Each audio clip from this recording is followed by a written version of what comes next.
안녕하세요. 재테크농부입니다. 나스닥이 15% 이상 하락하면서 대부분의 기업들은 20% 이상 넘게 빠진 기업들이 많은데요. 오늘 소개해드릴 기업은 아주 우량하면서도 향후의 성장성도 좋지만 주가는 전혀 빠지지 않고 박스권을 유지하고 있는 기업입니다. 어떤 기업인지 바로 확인해 보겠습니다. 구독과 좋아요 부탁드립니다. 해당 영상은 개인적인 의견일 뿐 참고만 부탁드립니다. 바로 전세계 파운드리 1위 업체 TSMC입니다. TSMC를 들고 계신 분들은 정말 힘드실 것 같은데요. 무려 1년 이상 박스권을 유지하고 있습니다. 최근 급등한 것도 실적이 잘 나와서 급등했는데 시장이 안 좋으니 아무리 실적이 좋아도 크게 상승하지 못했습니다.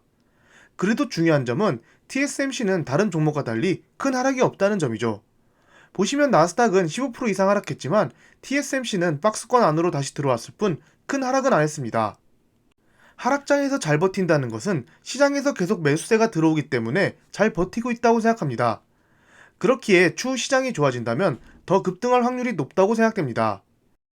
상승하지 못한 이유가 매출이 안 나와서일까요? 아닙니다. 보시다시피 향후 평균 20% 이상의 고성장이 예상되어 있습니다. 웬만한 고성장주의 성장률과 비슷합니다. 21년 매출은 20년 때보다 20% 성장했지만 주가는 1년 내내 그리고 지금까지도 박스권을 유지하고 있습니다. 그리고 22년 예상 매출은 20년 대비 50%나 성장하게 됩니다. 그렇다면 리비전 EPS와 매출을 보고 향후 분석가들이 생각하는 TSMC의 매출 방향성을 확인해 보겠습니다. 보시면 EPS는 시간이 지날수록 분석가들은 더욱 높은 EPS를 예상하고 있습니다. 즉, 예상과 다르게 더 빠르게 커지고 있다는 것이죠.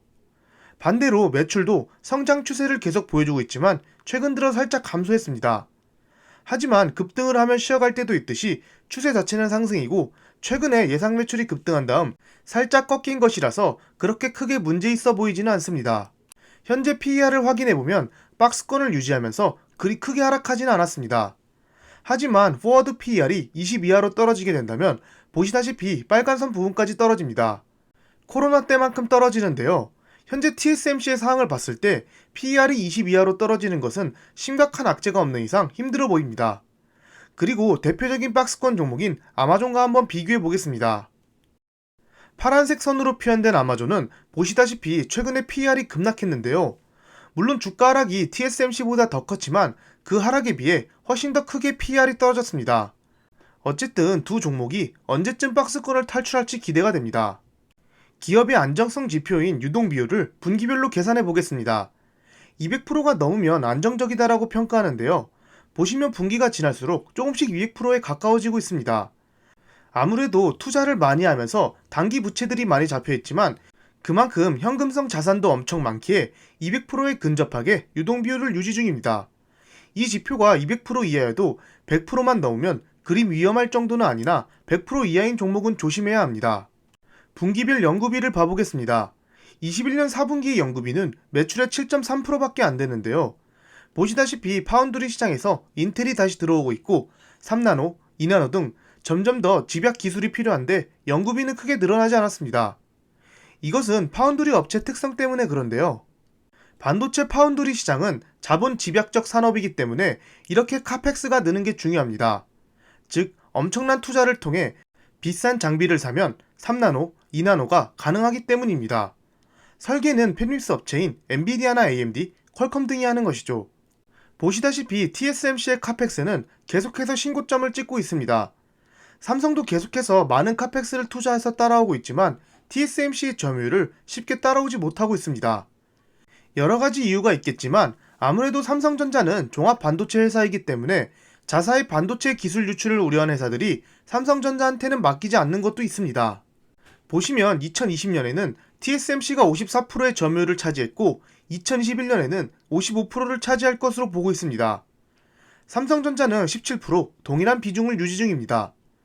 이렇게만 보면 삼성전자가 발전을 못한 거 아니냐 하실 수 있지만 파운드리 전체 시장이 커지는 것을 감안해야 합니다. 가운데 보시면 전체 파운드리 시장 크기가 있는데요. 2020년에는 85빌리언 달러였다면 2021년에는 94빌리언 달러로 예상합니다. 무려 11%나 성장한 수치입니다. 삼성전자는 여기서 비중을 그대로 17% 유지해도 매출이 11% 늘었을 것이며 TSMC는 무려 1%의 점유율을 더 차지하면서 매출을 더 크게 상승시킬 수 있습니다. 파운드리 시장은 앞으로 계속해서 큰 폭으로 성장할 예정입니다. 여기 보이는 자료는 연평균 8.5%로 보이나 앞서 보신 자료에서는 11%나 성장할 것으로 예측됐습니다. 시간이 갈수록 반도체는 더 필요해지고 파운드리 시장은 예측치를 뛰어넘고 성장하고 있습니다. 여기서 TSMC는 50%가 넘는 점유율로 충분히 독점적인 위치를 지니고 있습니다. 그럼 독점적인 위치를 지니고 있으면 뭐가 좋을까요? 지금 보시다시피 인플레이션이 다가올수록 각 투자 기관에서는 가격 결정력을 지니고 있는 기업들을 앞다투어 투자했고, 워런 버핏 또한 1970년대부터 인플레이션을 대비해서 가격을 마음대로 올릴 수 있는 가격 결정력이 있는 기업을 추천했습니다. 작년에 반도체 가격을 인상한 TSMC는 올해도 또 한 번의 인상을 추진하고 있습니다. 이렇게 가격을 계속 인상해도 팹리스 업체들은 받아들일 수밖에 없습니다. TSMC가 없다면 그들의 제품은 거의 생산하지 못한다고 보면 되기 때문입니다. 인플레이션이 잡힌다 해도 한 번 올린 가격은 낮추지 않는 것처럼 TSMC는 이러한 가격 인상을 통해 더 많은 매출을 발생시킬 수 있습니다. 실제로 이러한 효과가 매출에서 드러나고 있는데요. TSMC는 올해 1월 실적 발표 때 역대급 실적을 발표하면서 장중 사상 최고치인 145달러까지 상승했습니다. 실적은 당연히 좋지만 향후 가이던스까지 훨씬 상향했는데요. 올해 1분기 매출은 최대 172억 달러로 제시하며 전년 동기 33%나 증가할 것으로 봤습니다. 이렇게만 나온다면 아래 분석가들이 예상한 168억 달러를 훨씬 넘는 수치인데요. 코로나가 끝나감에 따라 각 기업들 매출 성장률이 줄어들고 있는데 TSMC는 전혀 그러지 않고 있습니다. 그리고 EPS 리비전을 보면 분석가들도 계속해서 EPS 예상치를 상향하면서 수정하고 있습니다. 아래 보시다시피 5명이 상향했고 단 한 명도 EPS 예상치를 더 낮게 수정하지 않았습니다. 모건 스탠리가 최근 TSMC에 대한 투자 의견을 매수로 상향 조정하고 780위안으로 높여서 발표했는데요. 780위안이면 달러로 123달러입니다. 목표 주가 자체는 그리 높지 않은 것을 볼 수 있습니다. 하지만 전체적인 기간 타겟 주가는 142달러로 지금보다 19% 상승 가능합니다. 기간 물량을 봐보시면 21년 3분기 대비해서 2%나 상승했고 풋콜 비율도 조금은 줄었지만 2에 가까운 수치는 단기적으로 계속 하락한다고 판단한 듯 합니다. TSMC의 배당은 1.66%나 되는데요. 하지만 보시다시피 코로나 때는 배당을 줄였고 아직 그때만큼 배당을 올리지 않았습니다. 이것을 보면 회사가 어려워지면 언제든 배당을 줄일 수 있다는 점을 잘 보여주는 것 같습니다. 그렇다면 TSMC의 여러 리스크도 알아보겠습니다. 먼저 프리캐시 플로우인데요. 앞서 보셨다시피 TSMC는 공격적인 시설 투자를 감행하고 있지만 원래는 파운드리 업체는 시설 투자에 아주 보수적입니다. 자본 집약 산업이기 때문에 엄청나게 투자해도 수요가 없으면 회사가 흔들릴 수 있는데요. 보시면 2021년 프리캐시 플로우는 272빌리언 달러라는 엄청난 금액이 나왔지만 아래 보시면 배당으로만 265빌리언 달러를 썼습니다. 남는 돈이 거의 없다는 것을 알 수 있습니다. 그런 상황에서 아래와 같이 계속해서 카펙스를 늘리려고 하면 이것은 향후 반도체 칩 수요가 줄어들게 되면 TSMC한테는 충분히 큰 위협이 될 수 있습니다. 그리고 경쟁사들이 계속 위협하고 있다는 것도 또 하나의 리스크인데요. 이렇게 인력을 보호하기 위해 인건비에도 많은 지출을 하고 있습니다. 우리나라의 삼성 또한 계속해서 특별 보너스와 엄청난 상여금을 주면서 인력 유출을 막고 있는데요. 어느 기업이나 똑같겠지만 이 파운드리 시장에서 인력 유출은 곧 핵심 기술력이기 때문에 더 큰 충격이 올 수 있습니다. 그렇기에 최근 하이닉스와 삼성전자가 앞다투어서 성과금을 올리고 있는 것이죠. 인텔이 급성장하고 있다는 점도 또 하나의 리스크입니다. 인텔은 미국 정부를 등에 업고 엄청난 지원금을 받으면서 다시 파운드리 시장에 진출하고 있습니다. 보시다시피 최근에 세계 7위 파운드리 업체 타워를 인수하며 적극적으로 투자하고 있습니다. 또한 인텔은 미래에 생산될 퀄컴의 칩 생산 계약까지 따냈습니다. 미국은 미래 시장의 핵심 제품이 될 반도체에서 파운드리 주도권을 가져오려고 합니다. 그렇기에 미국에서 반도체 공장을 지으라고 반강요하고 있으며 인텔을 도와주고 있습니다.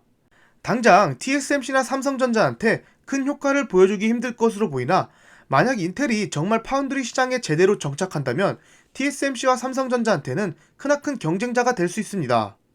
그 다음 리스크는 바로 중국과 계속해서 마찰을 일으키고 있습니다. 중국은 계속해서 대만의 TSMC를 먹으려고 하고 있고 미국은 이것을 어떻게든 막고 있습니다. 최근에 러시아 우크라이나 전쟁 이슈가 심화되면서 반도체 주식이 급락했던 적이 있는데요. 그 이유는 반도체 원료가 많이 나오는 러시아와 우크라이나에서 전쟁이 터지게 되면 반도체 수급에 차질이 생겨 매출이 줄어들 수 있기 때문입니다. 그러면 안 되지만 만약 TSMC에 문제라도 생긴다면 전 세계 모든 반도체 업체들은 최악의 주가 하락을 볼 수 있습니다. TSMC 주가가 크게 상승하지 못하는 이유도 이러한 지정학적 리스크가 껴있기 때문입니다. 우리나라의 코스피가 항상 저평가되어 있는 것도 북한과 같은 리스크가 있기 때문이죠. 고객과 경쟁하지 않는다.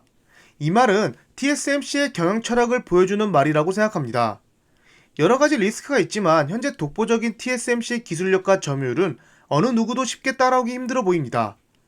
또한 주가도 나스닥 하락에 비해서 아주 안정적인 가격을 보여주고 있습니다. 반도체 시장이 커질 것이라는 것은 누구나 알고 있고 결국 팹리스 업체들이 벌어들이는 돈 일부는 계속해서 TSMC한테 들어갈 것입니다. 개인적으로 앞서 말씀드린 리스크를 충분히 이겨낼 정도로 좋은 기업이라고 생각합니다. 그렇다고 TSMC에 올인한다? 이것은 조금 위험해 보이고 여러 좋은 반도체 기업들도 많으니 적절히 분할 매수하여 여러가지 반도체 회사들을 가지고 있는 것도 나빠 보이지는 않습니다. 앞으로 더 커질 산업에 미리 투자하고 있어야 내 계좌도 같이 성장할 수 있기 때문입니다. 내일도 역시나 많이 추워 보이는데 따뜻하게 몸 챙기시길 바라겠습니다. 감사합니다. 절대 투자 추천 영상이 아닌 개인적인 의견이니 참고만 부탁드립니다. 지금까지 제 영상을 봐주셔서 감사합니다. 구독과 좋아요 부탁드립니다.